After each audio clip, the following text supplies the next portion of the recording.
In the beginning, before Five Nights at Freddy's, before Skibidi Toilet, there was Doofus.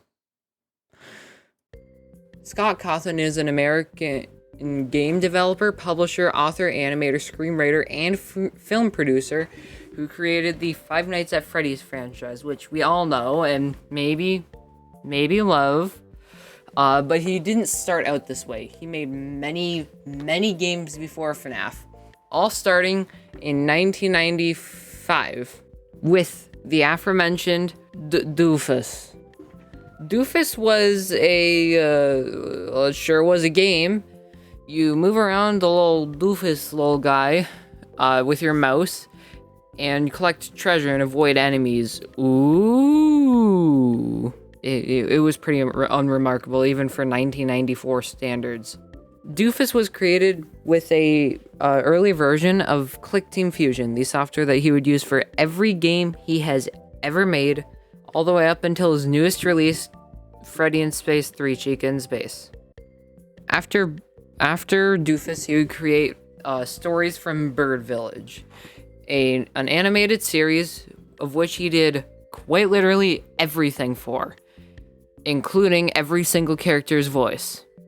A while after this, he made his first quote-unquote official game, Legacy of Flan, a basic RPG where you collect these little goo guys called the Flan, and you battle enemies with them. That has a pretty dang creepy final boss.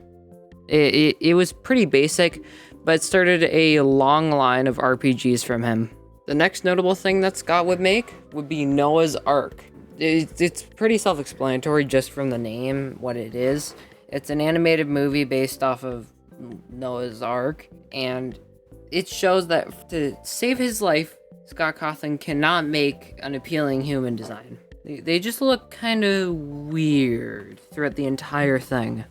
He also made 2 other Christian movies, The Pilgrim's Progress, based off the book of the same name, and A Christmas Journey, a Christian Christmas movie with a unique sense of humor. After all of those, he created The Desolate Room. The Desolate Room is a RPG where you play as Coffee, a coffee machine with arms and legs, who is trying to bring eggs to his dead robot friend, Alfie's. I don't know why there's eggs, though. It's just eggs. It also features the first appearance of an endoskeleton. You know, the things that are inside the FNaF animatronics?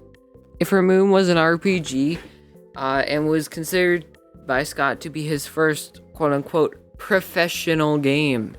Weird. I don't have much else to say about it. Other than it's got more cool robots. The next big game he made was The Pilgrim's Progress, the video game. It's pretty much the same as the movie, including the plot and everything, but it's now another RPG, and the monster designs got even more creative, with you just fighting like Dark Souls monsters all throughout the game. It's pretty dang cool.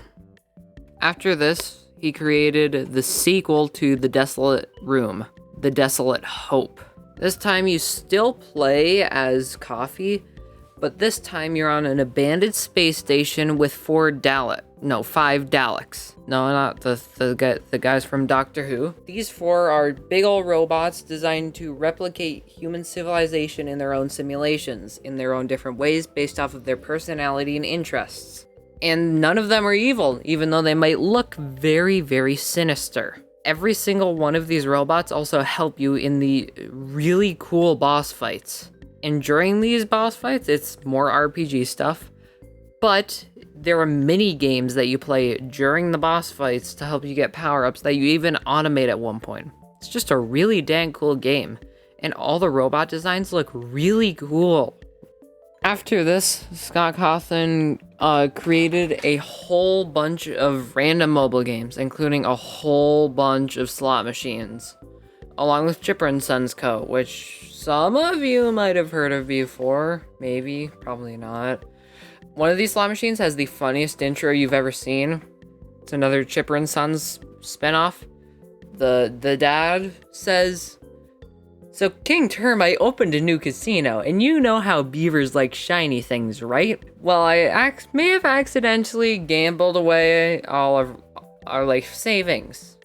The house, your college tuition, the deed to the forest, etc, etc. So now I need your luck to get it back. Yep, he's a terrible father.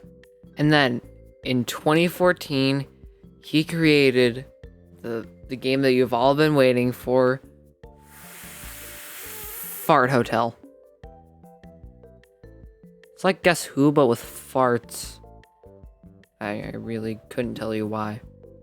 And then he would release, well, not directly after, but later, his last game before Five Nights at Freddy's, Sit and Survive. A Survive the Night styled resource management game where you have to spend money on protection for you before a night to survive as long as possible. Sound familiar? This really does give some perspective on Scott, though. How he went from developer mediocrity and barely being able to feed his family to one of, if not the most successful horror franchise on the planet right now, with a full theatrical release, a second one in the works, and still pumping out with more games. And that's where this book comes in. Scott Cawthon is still writing many books about FNaF, even though he's technically retired on the making games part of it.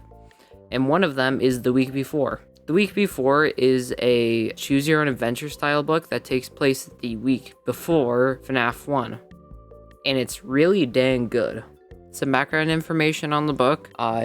Your main character is Ralph, the quote unquote phone guy who talks to you and gives you all the instructions in FNaF 1. And you have to go through completing different objectives on every night instead of just staying in the office and waiting for things to come and kill you. Like in the first night, you have to fix 2 broken light bulbs in the bathroom. And at one point, you have to replace Bonnie's head.